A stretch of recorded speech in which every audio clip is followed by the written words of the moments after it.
camping with minimal gear. So camping, of course, is a really fun thing to do, but what if you want to challenge yourself? What if you want to not take a bunch of stuff with you? Because camping, typically, you have to bring a lot of stuff. Pots, pans, your tent, extra supplies, food, things like that. So how could you make it as simple and minimalistic as possible? Well, if you want to go for the most simplest and minimalistic option, you can try cowboy camping, which is essentially you put down some sort of mat or blanket and just sleep on the floor with nothing above you. You could look up at the stars, I guess, but you can't do that everywhere. It takes its name, obviously, from how a lot of cowboys used to just, lay down on the ground and fall asleep for the night. It's typically best if you are camping in dry, flat areas because, you have to think what might crawl over you in the night or what kind of animal might approach you.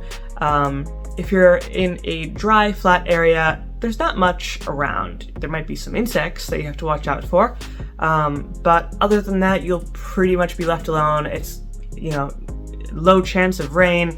You're not sinking into the mud or anything. You're just on the ground. It's probably rocky, and you'll be fine.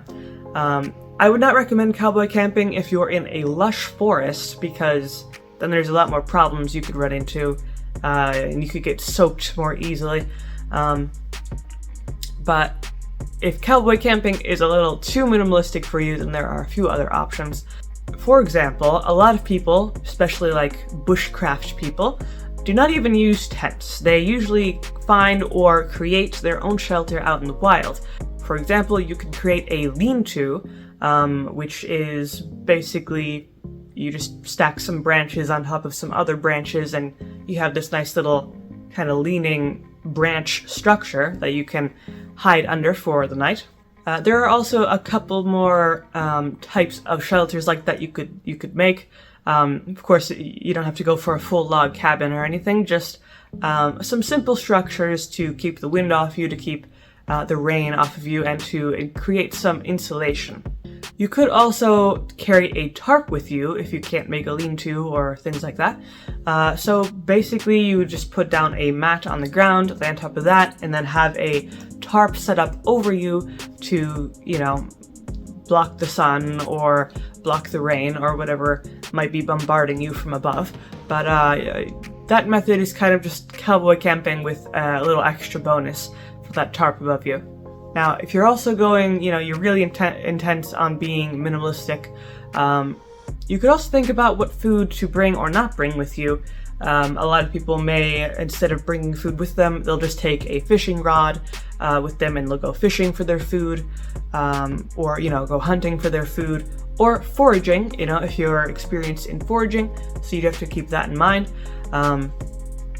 And with those skills, you would not have to bring too much food with you.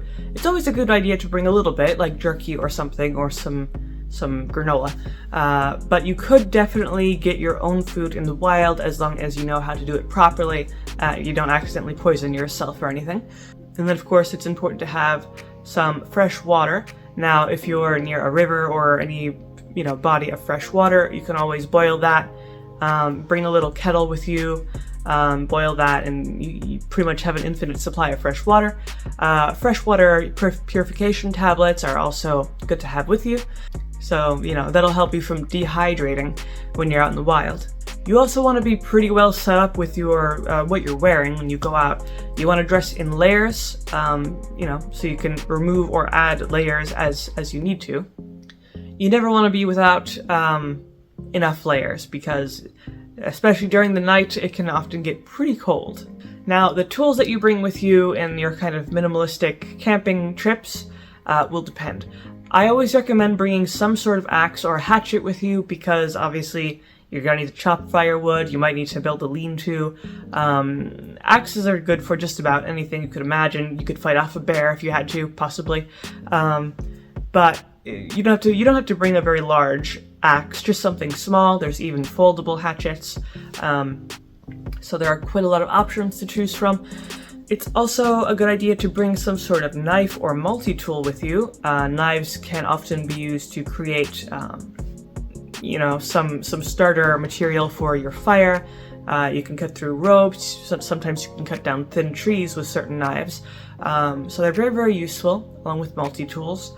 And a ferro rod is also very, very beneficial to have because it allows you to start fires just about anywhere, especially if you don't have a lighter or matches, or if it rains and your matches are soaked and rendered useless.